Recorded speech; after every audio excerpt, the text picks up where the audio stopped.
Hi friends, welcome to Sweetie Tech channel. நம்ம இந்த வீடியோல எதை பத்தி பார்க்க போறோம்னா வாட்ஸ்அப்ல வந்து டபுள் டிக் ஆஃப் பண்ணி வைக்கிறது எப்படின்னு தான் நம்ம இந்த வீடியோல கிளியரா பார்க்க போறோம். அதாவது நீங்க வந்து உங்க மொபைல்ல நெட் ஆன் பண்ணி வச்சிருக்கீங்க. அந்த டைம் வந்து வாட்ஸ்அப்ல உங்க ஃப்ரெண்ட்ஸ் யாராவது உங்களுக்கு மெசேஜ் பண்றாங்க. அப்போ நீங்க வந்து வாட்ஸ்அப்ப ஓபன் பண்ணாட்டியும் உங்க நெட் வந்து ஆன்ல இருக்கறனால அவங்களுக்கு வந்து டபுள் டிக் விழும். அத வச்சு அவங்க கண்டுபிடிச்சிருவாங்க உங்க நெட் வந்து ஆன்ல தான் இருக்கு அப்படின்னு சொல்லிட்டு. இது வாட்ஸ்அப்ல ஒரு செட்டிங்ஸ் வந்து நம்ம சேஞ்ச் பண்றது மூலம் நீங்க உங்க மொபைல்ல வந்து நெட் ஆன் பண்ணி வச்சா கூட அவங்க உங்களுக்கு மெசேஜ் பண்ணும்போது அவங்களுக்கு வந்து டபுள் டிக் வந்து ஷோ ஆகாது, சிங்கிள் டிக் மட்டும் தான் ஷோ ஆகும். அது எப்படின்னு பார்க்கலாமா?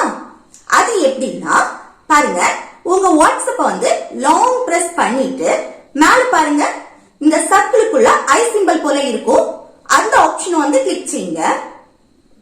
நெக்ஸ்ட் இதுல வந்து டேட்டா யூசேஜ் வந்து கிளிக் செய்யுங்க.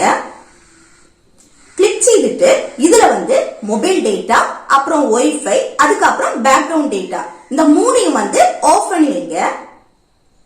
இந்த மூணு ஆப்ஷனையும் வந்து ஆஃப் பண்ணி வைக்கிறது மூலம் நீங்க வந்து நெட் ஆன் பண்ணி வச்சா கூட வாட்ஸ்அப்ல வந்து உங்க ஃப்ரெண்ட்ஸ் மெசேஜ் அனுப்புனா அவங்களுக்கு வந்து டபுள் டிக் விழாது, சிங்கிள் டிக் மட்டும் தான் ஷோ ஆகும். ஏன்னா இந்த மூணு ஆப்ஷனையும் வந்து ஆஃப் பண்ணி வைக்கிறது மூலம் வாட்ஸ்அப்புக்கு மட்டும் நெட் கனெக்ஷன் வந்து இருக்காது.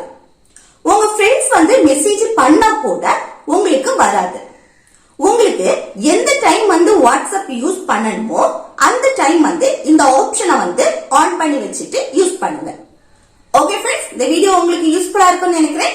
யூஸ்ஃபுல்லா இருந்துச்சுன்னா இந்த வீடியோக்கு லைக் பண்ணுங்க, உங்க ஃப்ரெண்ட்ஸுக்கு ஷேர் பண்ணுங்க, கூடவே சப்ஸ்கிரைபும் பண்ணுங்க. Okay, thank you.